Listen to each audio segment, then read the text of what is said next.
All right, so here's some of the exercises. So determine which of the following processes is used when answering the questions posed.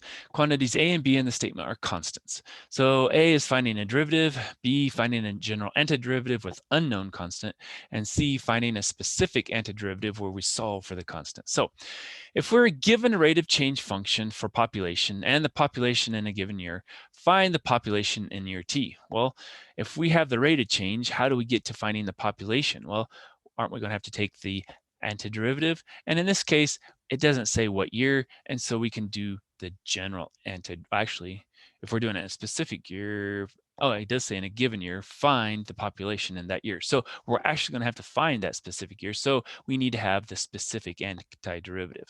Okay, got to read the whole directions here. All right, how about given a velocity function, determine the distance traveled from time A to time B. All right, so if we have the velocity function, we need to find the distance. So if we remember on a lot of the problems long before, we had acceleration, then we had velocity, and then we had position. And each time here we had to take the integral of A, and here we had to take the integral of V. And so in this case, if we had to determine the distance traveled from time A to time B, then we could do, on this case, it looks like we could just do a B. We could take the antiderivative because we're just going to go down one, take the antiderivative. And if we're going from A to B, we don't actually have to have that constant known. What about given a function, find its accumulation function from A to X? All right, so if we're going to find the accumulation, we have to know exactly what it is. And so to find accumulation, we're going to take our antiderivative. And so we're going to have to find it with this a specific constant. And so we'll have to have C. Now, if we're given a velocity function, so here we have AVP, velocity is the middle, find acceleration. Well, if we have this, we're going to have to take the derivative to get from V to A, because this way is the integrals, this way is the derivatives, okay? So this is going to be a derivative, so that's going to be A. All right, so given a rate of change function for population, find the change in population from your A to B. Well, from year to A to B, we don't care what the constant is, but we have to find the antiderivative, so that could be a B. Given a non-negative function, find the area of the region between the function and the horizontal axis from A to B. Well, that's just going to be just like the one before. We just find it for B. We find the general antiderivative with unknown constant. What if we're given a function and we want to find the slope of the tangent line at input A? Well, for finding the slope, we have to find the derivative, so that would be A.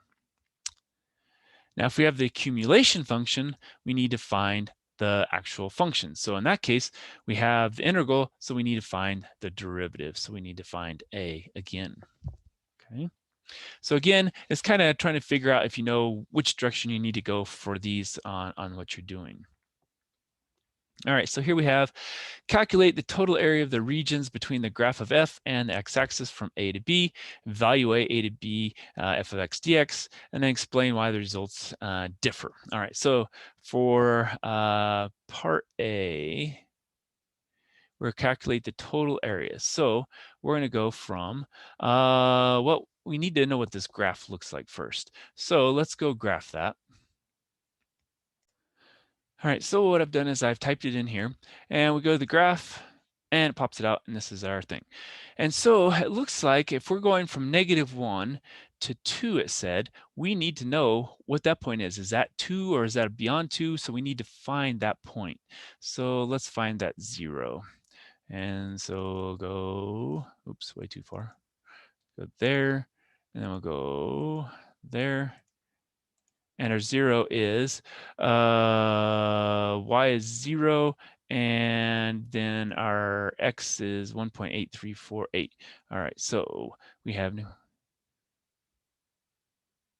All right, so let's go then and go back. Okay, so looking here, I think I typed something wrong over here. So yeah, I did. So we have, instead of 0.49, I had 4.9. So now if we look at the graph of that, now what do we get for our 0? If we go from here to here, 1.054. All right, so hopefully that works. All right, so we know then that our graph kind of looks like, and it's kind of going to do like that. And this point is 1.0540. Okay, so you have to watch what you're typing in there. All right, because that's at 1.540, what we know is then we're going to have something, you know, from our -1 all the way up to our 2. And so that means this part here, maybe we should change the colors here.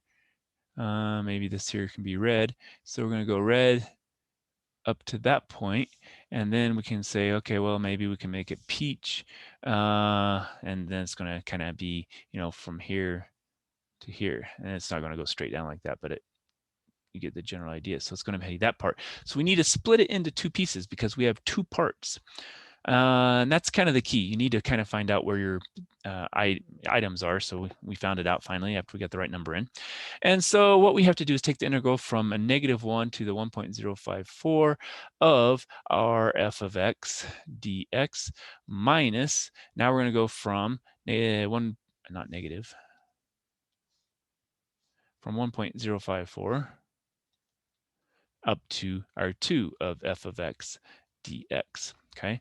And so if we do that, what we can do is we can go to our calculator, and now that we have it in correctly, we can go over here and do math, our number 9, which is our integration, and we're going from the -1 up to 1.054, and then we can do vars 1, and then we need an x, and then we're going to subtract off a math 9. Now we're going to go from 1.054 up to our 2, and again, now if we want to do this, we can do 1, and then that's going to be our x. And so hopefully this will give us our final answer of 3.822. All right. So this gave us 3.822. All right, so that's part 1. And so we better underline that. Now evaluate from -1 to 2 of f of x dx. All right, well, we're going to do the same thing. Here we're just going to do math 9 from -1 to 2 of 1 and then x, and we get -0.615.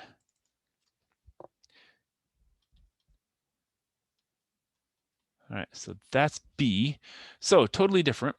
Now, C says, explain why the difference. Well, in A, we took into consideration that we had a piece below and a piece above. So we took this one minus this one, which was a negative value. So we took minus a minus, so we took plus that.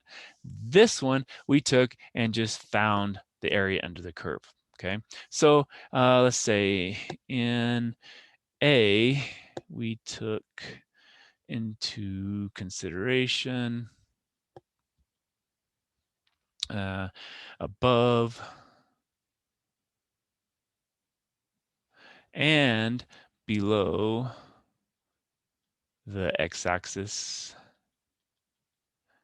and B is a sum of signed areas. And basically our A is a sum of total areas. So that's kind of the difference here. One is a sign of all the signed areas, which would then be a negative. And the other one was a sign of the sum. It's a sum of the areas. So, well, this plus this, the total area here plus the total area here, whether it's all going to be positive because we're only looking at the positive areas. Okay, so that's the difference. All right, so let's pause there and we'll come back for more.